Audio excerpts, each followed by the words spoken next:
जब मंजिल करीब हो तो मेहनत ज़बरदस्त करना, जीत निश्चित है तुम्हारी, बस तुम अपनी पढ़ाई में व्यस्त रहना। नमस्कार दोस्तों, हमारे यूट्यूब चैनल में आज की क्लास में हम पढ़ते हैं साइंस के क्वेश्चन क्लास 10th के, जो कि परीक्षा दृष्टि से बहुत इंपॉर्टेंट है और परीक्षा में लगातार आते रहते हैं। हमारा पहला क्वेश्चन है, प्रकाश की किरण गमन करती है सीधी रेखा में, टेढ़ी रेखा में, किसी भी दिशा में, या इनमें से कोई नहीं। तो इसका जो सही आंसर है वो है ऑप्शन नंबर ए, प्रकाश सदैव सीधी रेखा में गति करता है। क्वेश्चन नंबर 2, प्रकाश का वेग न्यूनतम होता है निर्वात में, जल में, वायु में या कांच में। तो प्रकाश का वेग जो न्यूनतम होता है वो कांच में, यानी कि सबसे कम कांच में भाग पाता है। Option number D. Question number 3, motor गाड़ी के चालक के सामने लगा रहता है समतल दर्पण, उत्तल दर्पण, अवतल दर्पण, उत्तल लेंस।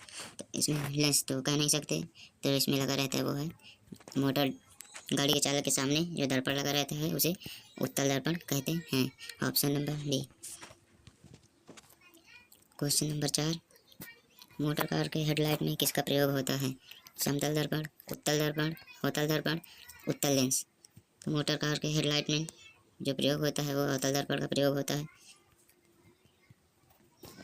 Option C.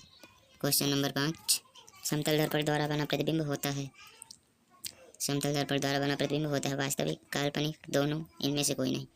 तो जो समतल दर्पण द्वारा प्रतिबिंब बनता है वो सदैव काल्पनिक होता है।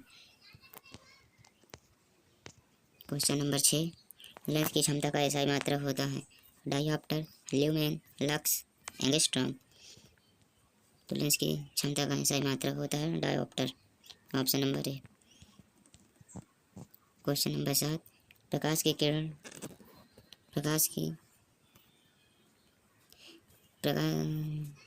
की किरणों का पथ दर्शाने वाला चित्र को कहा जाता है किरण आरेख, फोकस, किरण पुंज, इनमें से कोई नहीं। प्रकाश की किरणों का पथ दर्शाने वाले चित्र को कहा जाता है। तो प्रकाश के किरणों को दर्शाने वाले चित्र को कहते हैं किरण आरेख। ऑप्शन नंबर ए सही होगा। अगला क्वेश्चन नंबर 8, 2D क्षमता वाले लेंस का फोकस अंतर होता है 20 सेंटीमीटर, 30 सेंटीमीटर, 40 सेंटीमीटर या 50 सेंटीमीटर।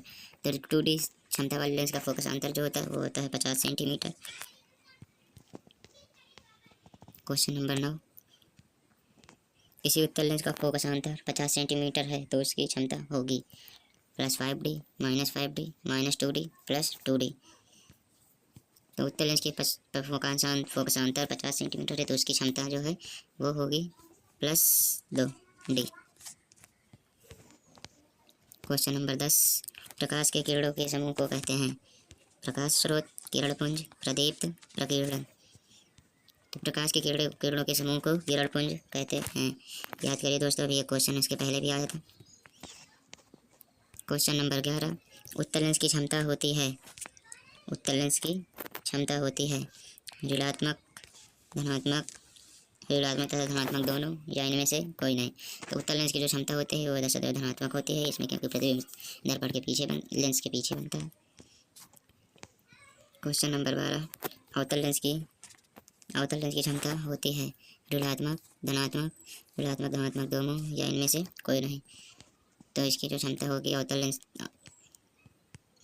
की जो क्षमता होगी वो सदैव ऋणात्मक होती है। याद रखिए दोस्तों, ये अवतल लेंस की ऋणात्मक, उत्तल लेंस की धनात्मक, अवतल लेंस की ऋणात्मक, उत्तल लेंस की धनात्मक, याद कर लीजिए। क्वेश्चन नंबर 13, उत्तल लेंस को कहते हैं अभिसारी लेंस, द्विउत्तल लेंस, अपसारी लेंस, या इनमें से कोई नहीं। तो ये बहुत इंपॉर्टेंट क्वेश्चन है दोस्तों, परीक्षा में आता है, इसको आप लोग याद कर लीजिएगा। उत्तल लेंस को अभिसारी लेंस के नाम से जाना जाता है। क्वेश्चन नंबर 14, अवतल लेंस को कहते हैं अभिसारी, द्विअवतल, अपसारी, इनमें से कोई नहीं। तो अवतल लेंस को अपसारी लेंस कहते हैं, उत्तल को अभिसारी। अवतल, अपसारी, उत्तल, अभिसारी।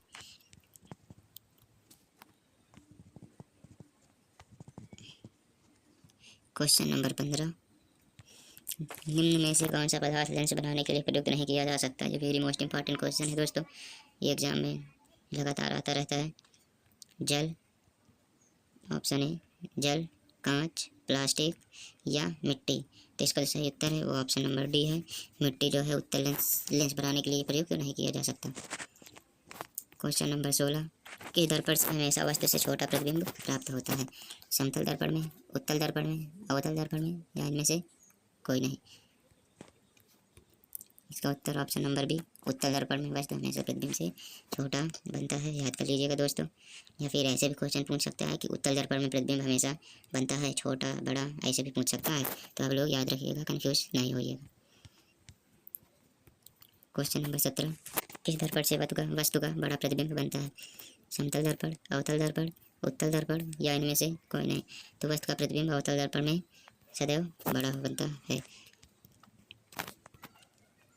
क्वेश्चन नंबर 18, प्रकाश के परावर्तन के कितने नियम हैं? 1, 2, 3, 4। तो इसका सही उत्तर ऑप्शन नंबर बी, प्रकाश के परावर्तन के 2 नियम होते हैं।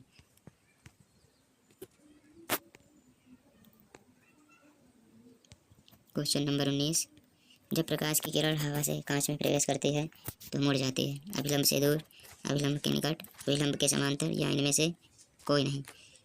तो जब प्रकाश की किरण हवा से कांच में प्रवेश करती है तो दोस्तों वो अभिलंब के निकट हो जाती है। कहने का मतलब अभिलंब की ओर झुक जाती है, मुड़ जाती है। क्वेश्चन नंबर 20, फोटोग्राफी कैमरा का अभिदृश्यक होता है? उत्तल लेंस, अवतल लेंस, उत्तल दर्पण, अवतल दर्पण। फोटोग्राफी कैमरा का अभिदृश्यक होता है वो उत्तल लेंस होता है, option number A. Question number 21, side mirror के रूप में प्रयुक्त होता है? अवतल दर्पण, उत्तल दर्पण, उत्तल लेंस, प्रिज्म।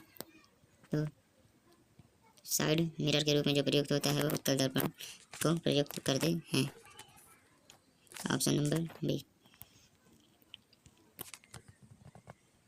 क्वेश्चन नंबर 22, एक अवतल दर्पण की फोकस दूरी 10 सेंटीमीटर है तो उसकी वक्रता त्रिज्या होगी 10 सेंटीमीटर, 20 सेंटीमीटर, 5 सेंटीमीटर, 40 सेंटीमीटर। तो अवतल दर्पण की फोकस दूरी यदि 10 सेंटीमीटर है तो उसकी वक्रता त्रिज्या क्या होगी दोस्तों? 20 सेंटीमीटर। क्वेश्चन नंबर 23, निर्गत किरण एवं अभिलंब के बीच के कोण को कहते हैं? आपतन कोण, परावर्तन कोण, निर्गत कोण, इनमें से कोई नहीं?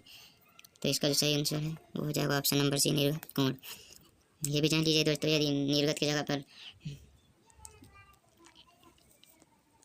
अपवर्तन होता तो आपतन कोण और परिवर्तन होता तो परावर्तन कोण कहलाता। क्वेश्चन नंबर 24, सरल सूक्ष्मदर्शी में किसका उपयोग होता है? अवतल दर्पण, उत्तल दर्पण, अवतल लेंस, उत्तल लेंस। तो सरल सूक्ष्मदर्शी में उत्तल लेंस का प्रयोग होता है दोस्तों।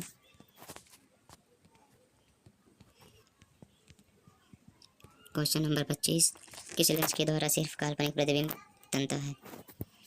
मतलब बनता है, सॉरी वो गलत है। उत्तल लेंस द्वारा, अवतल लेंस द्वारा, बाइफोकल द्वारा, इनमें से कोई नहीं? तो इसका जो सही उत्तर है वो अवतल लेंस द्वारा होता है काल्पनिक प्रतिबिंब। क्वेश्चन नंबर 26, परावर्तन के नियम से निर्धारित होता है? आपतन कोण बराबर परावर्तन कोण, परावर्तन कोण बराबर अपवर्तन कोण, आपतन कोण बराबर विचलन कोण या इनमें से कोई नहीं? तो परावर्तन के नियम से जो निर्धारित होता है वो होता है आपतन कोण बराबर परावर्तन कोण। क्वेश्चन नंबर 27, काल्पनिक प्रतिबिंब होता है? मतलब जो काल्पनिक वस्तु का काल्पनिक प्रतिबिंब बनता है वो होता है, मतलब दिखाई देता है, सीधा, उल्टा, दोनों, कोई नहीं? तो काल्पनिक प्रतिबिंब जो होता है वो सदैव सीधा दिखाई देता है। क्वेश्चन नंबर 28, लेंस में मुख्य फोकस की संख्या कितनी होती है? 2, 1, 3, कोई नहीं? तो लेंस में फोकस की संख्या होती है वो होती है 2। क्वेश्चन नंबर 29, सर्च लाइट का परावर्तक सतह होता है? उत्तल, अवतल, समतल, कोई नहीं? तो सर्च लाइट का परावर्तक सतह जो होता है वो अवतल होता है। क्वेश्चन नंबर 30, दाढ़ी बनाने में कौन सा दर्पण प्रयुक्त होता है? समतल दर्पण, उत्तल दर्पण, अवतल दर्पण, कोई नहीं? तो दाढ़ी बनाने में जो दर्पण प्रयुक्त होता है उसे अवतल दर्पण कहते हैं।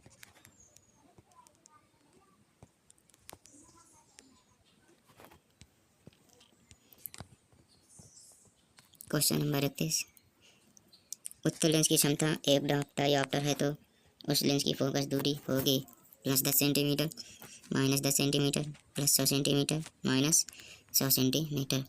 तो एक डायोप्टर होगा, यदि किसी लेंस की क्षमता एक डायोप्टर है तो उस लेंस की फोकस दूरी होगी वो होगी 100 सेंटीमीटर। यदि उसकी क्षमता 2 डायोप्टर है तो 200 सेंटीमीटर होगी। यह अगर दोस्तों मीटर में कहें तो 1/100 सेंटीमीटर होगा। क्वेश्चन नंबर 32, किसी गोलीय दर्पण तथा किसी पतले गोलीय लेंस दोनों की फोकस दूरी 15 सेंटीमीटर है। दर्पण तथा लेंस संभवतः हैं दोनों उत्तल, दर्पण अवतल, अवतल दर्पण तथा लेंस उत्तल, दर्पण उत्तल तथा लेंस अवतल। तो इसका जो सही उत्तर होगा दोस्तों होगा दोनों अवतल। धन्यवाद। यदि वीडियो पसंद आया तो लाइक शेयर सब्सक्राइब करिएगा। इसी तरह की वीडियो देखने के लिए चैनल से जुड़े रहिएगा।